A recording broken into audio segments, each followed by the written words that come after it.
मसला, अगर मैं बात का आगाज़ यहाँ से करूँ, जो थोड़ा सा इब्तिदाइया में भी मैंने बात की, पीपल्स पार्टी की हुकूमत 13 साढ़े 13 साल से मुसलसल सिंध में हुकूमत कर रही है।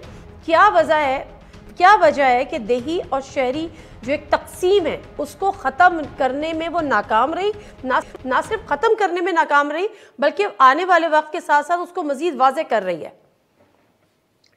लेकिन पहली तो आपने एक और बात भी कही कि जो नुमाइंदगी है वो शायद यहाँ से नहीं है, इसलिए शहर के साथ ऐसा हो रहा होगा।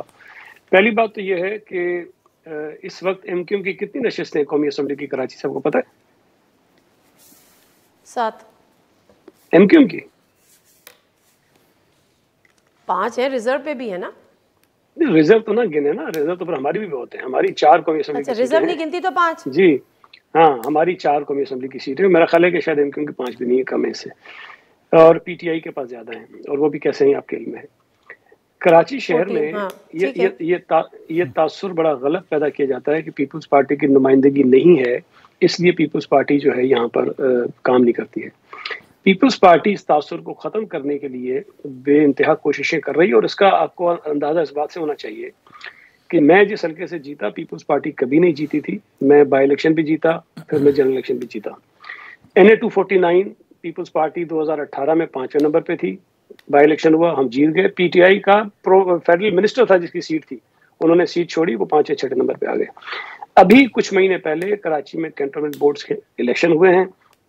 पीपल्स पार्टी सबसे ज्यादा वोट लेने वाली जमात है कैंटोनमेंट बोर्ड में, और कैंटोनमेंट पीपल्स पार्टी के हमेशा कमजोर एरियाज रहे। हमने कभी कैंटोनमेंट में इतनी कारकर्दगी नहीं दिखाई।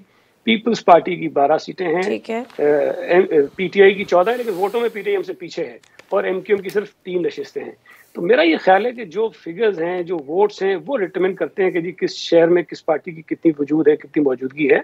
तो ये तासुर फैलाने की कोशिश एमक्यूएम जरूर करती है, लेकिन मैं ये समझता हूँ कि इस तासुर की वजह से ही नुकसान होता है सूबा सिंध को। और ये जो आप कह रही है कि नफरतें होती हैं, अगर एमक्यूएम आज भी एहतजाज करे और ये बैनर लेकर खड़ी होगी जी गैर मकामियों का जो है वो यहाँ मतलब, गैर मकामी कौन है? तो मुझे बताएं ना, कौन गैर मकामी है?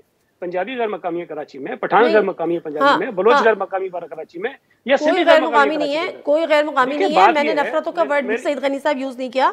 मैं आपको नहीं कह रहा हूँ, मैं बीबी मैंने नफरतों का, मैंने आपको तो कहा ही नहीं। अच्छा ठीक है, ठीक है। मैं तो ये कह रहा हूँ कि एमक्यूएम अगर अपने मुजाहरों में ये बैनर्स लेके खड़ी होगी कि जी गैर मकामी लोगों के हवाले नहीं, गैर मकामियों से वो पहले वाजे करें ना कि भाई सईद गनी को मकामी मानते कि नहीं मानते, जो जिसका खानदान। चले वो एमक्यूएम से पूछ लूंगी, फिलहाल तो एमक्यूएम हमारे पैनल का हिस्सा नहीं है। अच्छा नहीं, आपने जो बात कहा ना कि जी अर्बन और रूरल की डिवाइड है, वो तफरीक बढ़ती जा रही है, उसको बढ़ाने के लिए एमक्यूएम मौजूद है ना।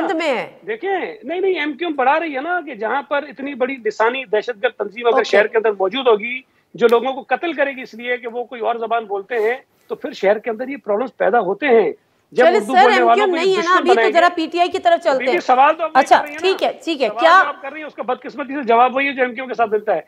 देखिए जमात इस्लामी एमक्यूएम है, चले ठीक है, मैं करूं, जमात इस्लामी ने तनकीद की हमारे इस अमेंडमेंट्स के ऊपर, उन्होंने तजावीज दी, उन्होंने नफरत तो नहीं फैलाई ना, लिसानियत की बात तो नहीं की ना उनकी। सर एमक्यूएम का मसला आपको पता है सर, नहीं सर, एमक्यूएम का मसला आपको पता है, उसका पूरा के पूरा जो वोट बैंक है वो महाजिर कार्ड से शुरू होकर महाजिर कार्ड पे खत्म हो जाता है। जब कोई इलेक्शन आने होते हैं तो उन्होंने वही कार्ड इस्तेमाल करना होता है। तो इसलिए जो आपका सवाल था उसका जवाब मुझे मैंने दे दिया। चले अब मुझे खुर्रमशेर जमात की तरफ जाने दीजिएगा।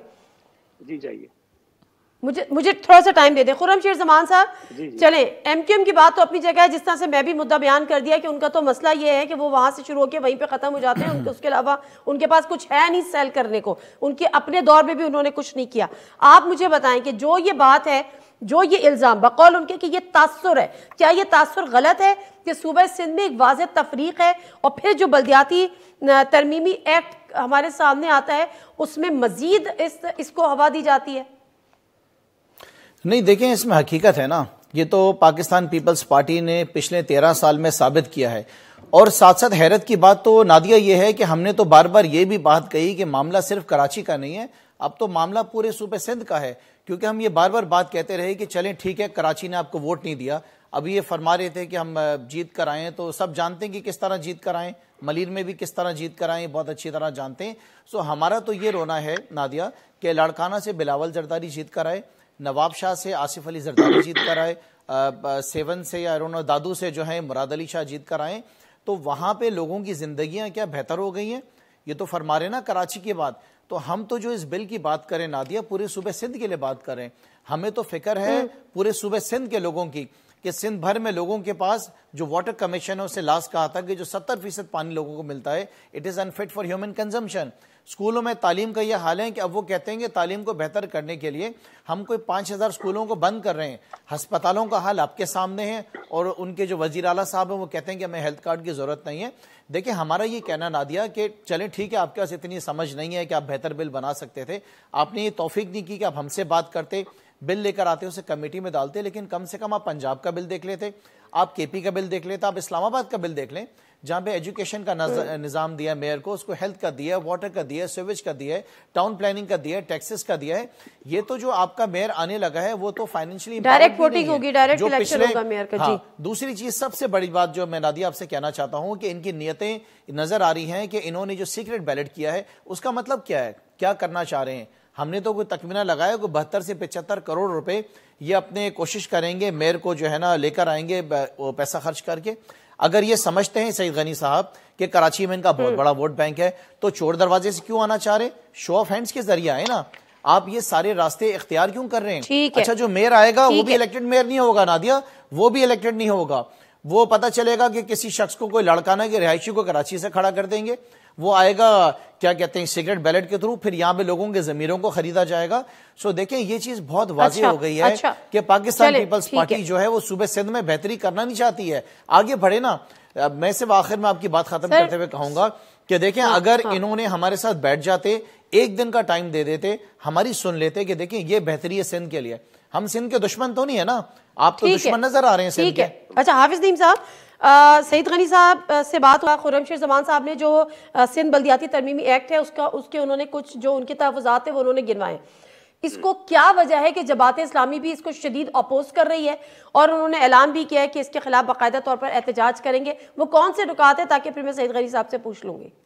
देखिए बहुत सीधी बात है कि जो 2012 और फिर 2013 का एक्ट था उसमें वैसे ही जो है वो तमाम के तमाम जो बड़े बड़े इदारे थे वो सिंध हुकूमत ने अपने पास रख लिए थे और जो बल्दिया थी उसके पास कुछ भी नहीं बचा था। खुद सईद गनी साहब उस सिस्टम में रहे हैं जो 2001 में नेमतुल्लाह खान साहब जिसके मेयर थे, और इनको मालूम है कि बहुत अच्छे तरीके से पूरा निज़ाम चला था और उसमें बड़े यानी तमाम इदारों के अंदर बल्दिया का अमल दखल भी होता था और बहुत सारे रेवेन्यू के जो चीज़ें होती थी वो भी मिल जाती थी और उससे पूरा सिस्टम चलाने में आसानी होती थी। अब आप ये देखें इन्होंने MDA, LDA, KDA, master plan और इसी तरह से जो है वो सॉलिड वेस्ट मैनेजमेंट इन्होंने बनाया, इन्होंने जो है वो तरह तरह की चीजें करके जो है ना जितनी भी चीजें थी तकरीबन अपने पास रखी। और तालीम और सेहत जो है जो कि जाहिर है कि इनके पास आ गई 18वीं तरमीम के पास, इन्होंने उसको जो है नीचे डिवॉल्व नहीं किया बल्कि सारा अपने पास रख लिया और कुछ इदारे रह गए थे। अब इस एक्ट में तो उन्होंने जो रहे सहे इदारे थे वो भी ले लिए, अब्बासी शहीद अस्पताल भी अपने पास ले लिया, स्पेंसर आई अस्पताल ले लिया, सोबराज ले लिया, उससे पहले इन्होंने ऐलान कर दिया कि जो दिल का इदारा नेमत साहब ने बनाया था KIHC वो भी अपने पास ले लिया। तो कुछ उन्होंने छोड़ा ही नहीं है और फिर डिस्पेंसरीज तक इन्होंने ले ली, दूध सप्लाई की स्कीम तक ले ली जिसमें चंद पैसे मिल जाया करते थे और बर्थ एंड डेथ सर्टिफिकेट उसके फंक्शन से निकाल दी। तो बचा क्या, झाड़ू लगाएगा मेयर,